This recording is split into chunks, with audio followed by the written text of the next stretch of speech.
Hello plants lovers, ये है हमारे गार्डन के दो सदाबहार के प्लांट जो हाइब्रिड वैरायटी के हैं और दो कलर में हैं, जिनकी ग्रोथ भी बहुत अच्छी हो रही है और फ्लावरिंग भी भर भर के हो रही है। फ्लावरिंग होने के साथ साथ कलियां भी कंटिन्यू आती जा रही हैं। देखिए इतना बड़ा, इतनी हैवी ग्रोथ लिए हुए प्लांट हो गया कि मुझे इस प्लांट में स्टिक का सहारा देना पड़ा, जिससे ये प्लांट रुका हुआ है, वरना ये टूट जाता। इसकी ग्रोथ इतनी हैवी हो गई है, इतनी लंबाई में ये बढ़ चुका है कि मुझे इसको स्टिक से बांधना पड़ा।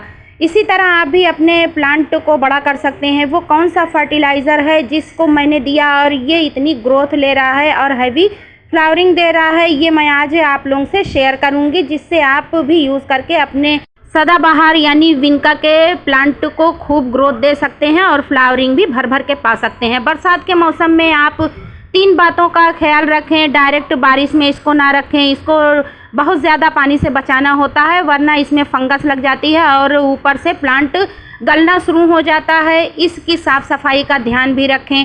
जितनी भी सड़ी गली पत्तियां हैं, फ्लावरिंग सूख गई है और सीड बनने लगे हैं, उनको भी फ़ौरन हटा दें, वरना फ्लावरिंग आना बंद हो जाती है और पत्तियां पीले पड़ने लगती हैं। माइक्रो न्यूट्रिएंट्स और फर्टिलाइज़र की कमी से इनमें पत्तियां पीली पड़ती हैं और इनमें क्लोरोफिल की मात्रा कम हो जाती है। बारिश लगातार होने से हमारी मिट्टी से सारा फर्टिलाइज़र बाहर निकल जाता है। गमले में मिट्टी सीमित होती है, इसमें फर्टिलाइज़र हमें ही देना होता है। जो भी करते हैं हम ही करते हैं और जितनी ज़रूरत फर्टिलाइज़र की प्लांट को होती है वो हमें ही डालना होता है। तो चलिए देखते हैं वो कौन सी चीज़ है जो ग्रोथ बढ़ाएगी और हमारे प्लांट को हरा भरा रखेगी। ये है मैग्नीशियम सल्फेट यानी एप्सम सॉल्ट, जिसमें मैग्नीशियम और सल्फ़र की मात्रा होती है।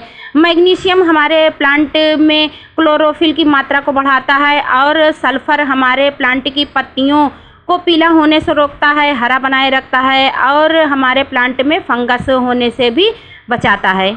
इस फर्टिलाइज़र को यूज़ करने से पहले चलिए जान लेते हैं बरसात के मौसम में वो कौन से 3 काम हैं जो हमें अपने गमलों में करते रहना चाहिए। प्लांट की जड़ों में सबसे पहले तो अपने गमलों में जितनी भी पत्तियां हैं सड़ी गली या कलियां सूख कर गिर चुकी हैं, फ्लावर गिरे पड़े हैं, उन सबको हटाते रहें, वरना आपके प्लांट में फंगस लग सकती है। दूसरा काम ये है, आप अपने गमलों की मिट्टी की गुड़ाई करते रहें। लगातार बारिश होने से मिट्टी टाइट हो जाती है, जम जाती है। हमारे प्लांट की जड़ों में ऑक्सीजन नहीं पहुंच पाता और हमारे प्लांट की जड़ों में धूप भी नहीं लगने पाती और हार्मफुल बैक्टीरिया पनपने लगते हैं, जो हमारे प्लांट की जड़ों के लिए बहुत ही नुकसानदेह है। इसलिए आप जैसे ही बारिश रुकती है अपने गमलों की मिट्टी की गुड़ाई कर दें, जिससे इसमें एयर सर्कुलेशन बन जाए और ऑक्सीजन आपके प्लांट की जड़ों को मिलता रहे। चलिए गुड़ाई करने के बाद हम जानते हैं अपने प्लांट में हमें कौन सा फर्टिलाइज़र देना है। उसमें हम एक चीज़ और मिलाएंगे, जिससे हमारे प्लांट की ग्रोथ होने के साथ साथ प्लांट में कलियां भी भर भर कर आएंगी और हमारे प्लांट में फूलों की कमी नहीं होने पाएगी।